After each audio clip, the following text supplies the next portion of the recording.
The Joe Rogan Experience. And I had no experience of psychedelics until I was in my late 20s, and then it was pretty mild. I had a couple mushroom experiences that I now describe as aesthetic experiences, right? One's small doses, 1 gram, they were something like that. Yeah, I never even measured. It was probably 1 gram. So I'd never had a big trip. And there was another reason. I didn't feel psychologically sturdy enough, and I came of age just when the scare stories about psychedelics were everywhere in the culture. You know, they would scramble your chromosomes. You'd stare at the sun till you went blind. You know, the person who took all the orange sunshine and thought he was an orange for the rest of his life. You know, these stories were out there, and I was afraid to. I was just afraid. Yeah. Well, it's not an unfounded fear. Oh, no. No, people can really get into psychological trouble. I think it's really important that people understand that it's a profound, powerful, destabilizing experience. And depending on your mindset and the situation in which you take it, set and setting, it can be ecstatic or horrific. And you know, there are many people who had a series of very good trips, and then they have that one bad trip. And so. Yeah, I had heard enough stories about that to stay away. So discovering this kind of later in life, you know, I was certainly not something I planned on or expected. It's a great tragedy, in my opinion, that our culture has demonized these substances and put them in this category of forbidden fruit to the point where you're so nervous about doing them. You have to get them from some shady character. And you don't know what you're getting. Yeah, you have to do them in secrecy. You have to be really careful. But we also at the same time are aware of all these incredibly positive benefits from them. And then if we just had professional places where we could go to, I mean, we have these rehab facilities that are available for people trying to kick opiates and people trying to get their life together. But if we had something similar, like a psychedelic facility with registered professionals who understand this and who could evaluate you psychologically, understand if you're perhaps taking medication that would adversely affect your trip, try to find out who you are, like what state you're at in your life. Have you had any experiences before? Maybe you should put you on a low dose THC Let's edible. ramp it up slowly. Let's try something small and see how you react to it.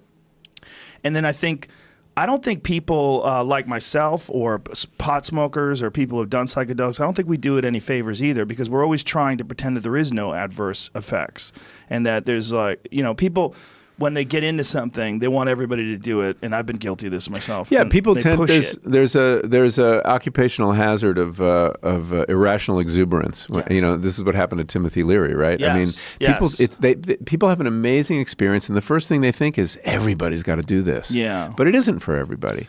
And I think you're absolutely right. I think that there are risks, but these are not drugs of abuse. Right. They're non-addictive. They're anti-addictive. The first thought after having a big psychedelic trip is not, when can I do this again? Right. It's whoa. It's whoa. The last one I had, I was like, I don't know if I could do that again. Yeah, I felt that way every time. It's like childbirth, or how we hear childbirth is. You can't imagine doing it again, and eventually you do it again. So I do think that we have to find the proper context in which to do it, and I think your point is really important.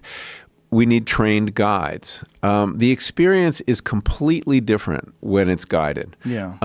Because you have a sense of safety. There's someone looking out for your body while your mind is traveling. And this allows you to essentially surrender to the experience. And most bad trips, in my experience, are the result of people resisting what is happening. Their ego is dissolving, and it's scary. It feels like a death, and they try to stop it. And that can make you very anxious.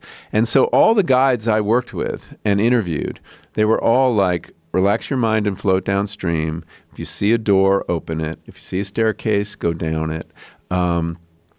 Surrender, trust, and let go.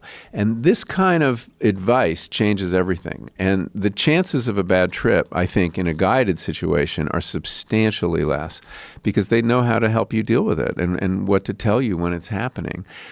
So I do think that by forcing these drugs underground and into this very kind of unregulated use, there were not reports of bad trips were much fewer before the moral panic about LSD in 1965, and when it was still legal.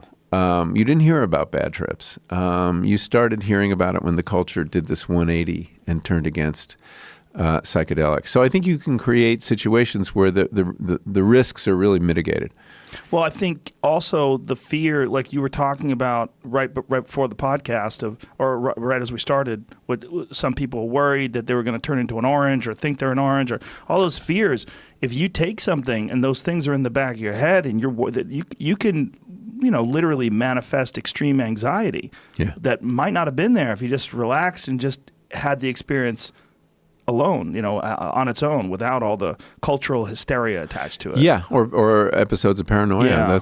That's common too. So, but a good guide can work you through this. And actually, they don't even like the term bad trip. They call it a challenging trip because often very interesting material comes up that you then can work on later. Yeah. It's like having a nightmare, analyzing it with your shrink. It actually may be very productive. So, I was kind of a nervous Nelly going into this, and I really looked at the whole risk profile. And on the physiological side, your body, the risks are remarkably low. And I'm speaking here of the classic psychedelics. I'm not talking about MDMA or even pot. I'm talking about LSD, psilocybin, which is magic mushrooms, DMT, mescaline.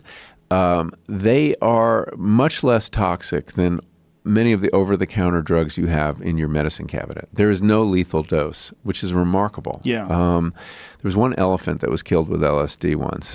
They wanted to see what it would take, and it was this. They gave it a massive dose, but to get it to the point where they could administer it, they had to give it a massive dose of tranquilizer. So it isn't actually clear that the LSD killed it. It may have been the benzos or whatever they were giving it. I know, what a horrible thing, right? Go online and look up the elephant who died from LSD. What a crazy idea. Yeah, animal cruelty. What was going through the elephant's mind before it died. Well, animals don't like psychedelics that much.